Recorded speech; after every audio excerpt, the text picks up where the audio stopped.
tukaribishe Mheshimiwa Fred Matiang'i. Kiambu hamjambo. Oyega enge. Nataka kuwauliza tu swali moja. Kiambu mko tayari kama taifa letu la Kenya liko tayari kufanya kitu kizuri? Eti mumeamua namna gani? Eti namna gani? Nisikie tena. Hata sisi hivyo ndivyo tumeamua. Lakini mnipe nafasi niwaeleze hivi wenzangu.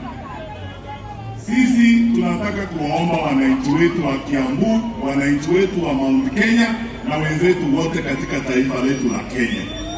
Tusikubali hii kasumba imeanzwa na serikali hivi majuzi ya kwanza kusikisia kabila moja ama familia ama jamii moja ya Kenya.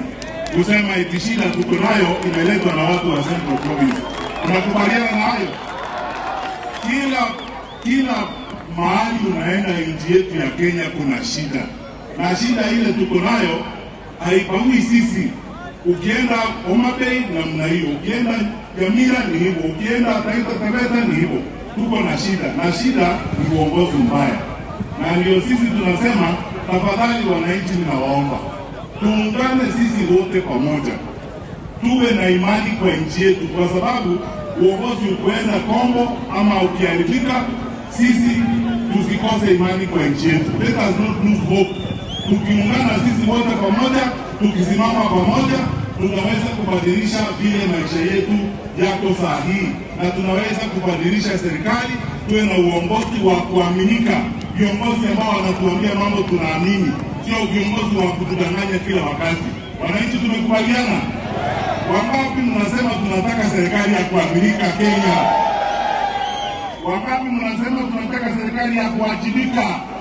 Kwa sababu mambo kama haya mauaji ambayo yamefanyika hapa, tunasema wale ambao wamehusika uchunguzi ufanywe, waadhibiwe kisheria, kwa sababu hatuwezi kuishi kama wanyama. Watoto wanapewa namna hiyo, wanauawa vile tumeona siku ya leo.